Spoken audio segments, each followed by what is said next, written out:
kwa mafundisho ambayo tumejifunza wiki iliyopita linamhusu Daudi.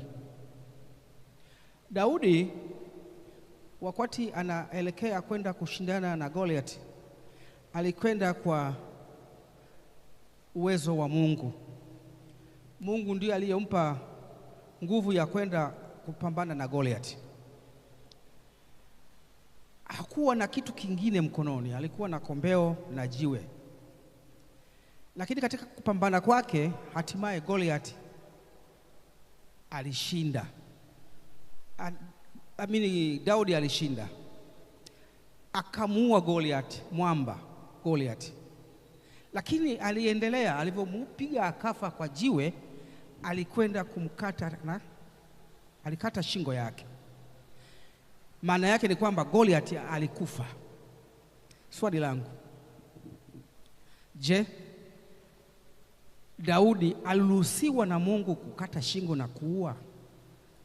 Moja. La pili, je, ile amri ya 6 ya kuua kwa Daudi ilikuwa ni halali? Asante sana.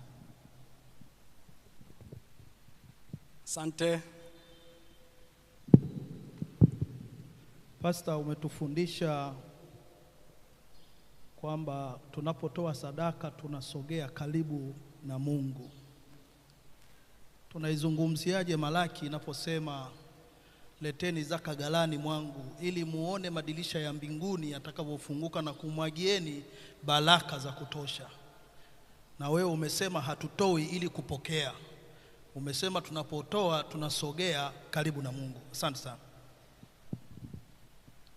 Pastor, mimi nikushukuru sana na nimevutiwa na hichi kipindi. Swali langu la kwanza katika Mathayo sura ya 6 mstari wa 11, kwenye ile sala ya Baba yetu uliye mbinguni, anasema utupe leo riziki yetu. Na kama alivyosema hapa kwamba umesema kwa mujibu wa sala ni kutusogeza miguuni pa Bwana. Sasa hile Yesu aliposema utupe riziki yetu, kwa uelewa wangu naelewa riziki ni mojawapo ya yale mahitaji, tofauti na ile Petro wa kwanza 4, Petro wa kwanza sura ile ya 5 mstari wa 7 kama sikosea, anasema tumtwike Bwana wetu mambo yake, mizigo yetu tumtwike yeye. Swali langu ni kwamba Yesu pale anaposemea habari riziki yetu alikuwa anamaanisha nini? Swali langu la pili ni tunaambiwa katika Ezekieli 44 mstari wa 23, makuhani walipewa wajibu wa kuwafundisha watu, kuwapambanua kati ya mema, kati ya matakatifu na visivyokuwa vitakatifu. Sasa leo hii kuna neno umelisema hapo, ukasema kuna masomo na mafundisho ya kishirikina yametokea. Na kwa kweli kwa uhalisia ulivyotamka, hata mimi mwenyewe nimeona huenda ni wengi waliosimama hapa, kwa masikio yangu niliowasikia walisimama hapa wakituambia bana, ukitoa sadaka yako usiache hivi hivi, lazima uitie na neno. Na kwa kweli tulibidi, na mimi ilibidi sasa nianze kwa ushirikiano, maana akasema huenda mimi kuna mahali nilikuwa na feli, nikaanza ushirikiano kwenye. Sasa kwa mujibu huo wa kwamba wale wanaotufundisha tunatazamia wametumwa na Mungu atufundishe, kumbe badala yake tuna waganga wanaosimama hapa wanatufundisha ushirikina, tulikuwa tuujui wakatufundisha. Na hiyo nikukumbushe kwenye kambi la Magomeni uliwahi kuwepo, ukasema hata habari ya hizi MK zinazokuja ni matokeo ya sisi kuwa na mioyo migumu, lakini tulitakiwa tuweke kwenye basha. Lakini hapa nimekuwepo nikikuona Pastor, samahani, nimekuwepo nikiona viongozi wetu wa kanisa wakiwepo wakubwa hapa kwenye viti, lakini unashangaa watu wanapromote, anasimama huyu anasema nitatoa 500,000 na wanakuwepo hadi viongozi wakubwa. Sasa ninataka kujiuliza, wewe na wale uwaga mna utofauti ama nini? Swali langu kwenye haya yote tumwamini nani na ni nani mkosaji? Wale wanaosimama kwenye mimbari kutufundisha ama sisi tulioko huku tunaosikiliza wanatuambia? Asante. Usirudishe mic. Nianze kwanza na lile ambalo umeeleza la Yesu, utupatie riziki yetu. Utupe leo riziki yetu. Kama unakumbuka tuzungumze na yeye na anajua tunahitaji.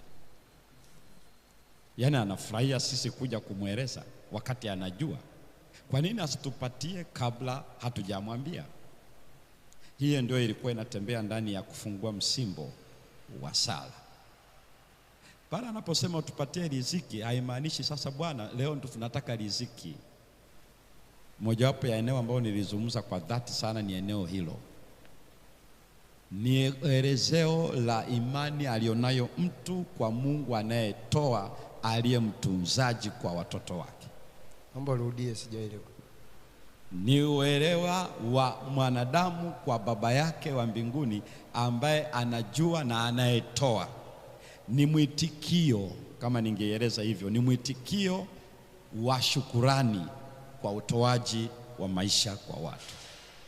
Haimaanishi kwamba kwa mfano leo, kwa mfano tumeenda, una chakula umebeba leo,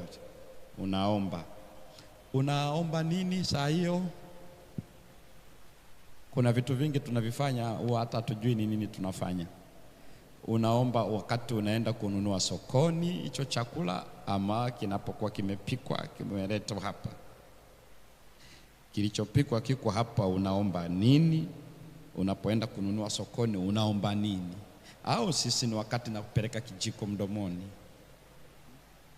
Ndipo inakuja kwamba habari ya kula na kunywa ama kuhusiana na mahitaji yetu kwa uzima wa sasa, ile sala inaelezea vile tunavyomwamini katika utunzaji wake kila siku. Ndio maana anasema utupe leo riziki leo. Na kama unakumbuka niligusia pia kwamba fanya kazi siku 6, na kila siku Mungu alikuwa anatoa, anabariki kazi za mikono. Mungu anachofikiria, anachozungumza kwako na mimi sio kwamba nimeomba saa hii nimepata. Tafsiri yake itakuja kuwa hivi, rafiki yangu, siku ambayo hutaomba na umepata, nani amekupa? Mungu. Amekupaje na wakati hujaomba? Hii ndio changamoto ambayo mara nyingi kwenye ile sala unaiona, ama ninaiona kama vile inatia moyo katika swala lile. Kumbe anachozungumza ni mwitikio wa shukurani wangu, kutambua mahitaji yangu leo yako ndani ya udhibiti wake na sina shaka na hilo. Ndio maana ya hiyo aya. Ni sawa na ile aya, hata kesho ungeniuliza kwamba usitutie majaribuni, ni rahisi pia kusema kumbe Mungu anaweza kututia majaribuni. Unaona changamoto iliyoko hapo. Usitutie majaribuni, bali utuokoe na yule mwovu. Kwa hiyo ni rahisi mtu kusema kumbe Mungu ndo anatutia majaribuni. Sasa kama anatutia majaribuni, sasa mimi ninaombaje tena? Wanaambiwa hapana, nenda vizuri. Ni sawa na wanaosema kwenye Mathayo pia wanasema akaongozwa na Roho ili ajaribiwe. Kwa hiyo unaweza kusema kumbe Roho alimuongoza ili ajaribiwe. Sasa ni shida gani kwa Roho Mtakatifu kamuongoza Yesu? Kuna namna ambayo sentensi zinavyowekwa kwenye tafsiri kutoka Kiebrania na Kiyunani na lugha inayozungumzwa pale inaweza kukuletea shida, ukaona kama Mungu ndiye anayetuongoza kujaribiwa. Alafu tena baadaye Biblia inasema Mungu hamjaribu mtu wala hajaribiwi na mtu. Sasa unaanza kujiuliza, lakini si hapa amesema alimuongoza, alafu Yesu pia amesema usitutie majaribuni. Kwa hiyo ukienda haraka unaona kama mbingu zinahusika na mimi kujaribiwa. Sasa ndio hiyo nimeeleza hapo kwenye hiyo ya sala, ili uone haimaanishi ya kwamba saa hii ndipo namueleza sasa unipatie saa hii, ila ni mwitikio wa kujua Mungu siku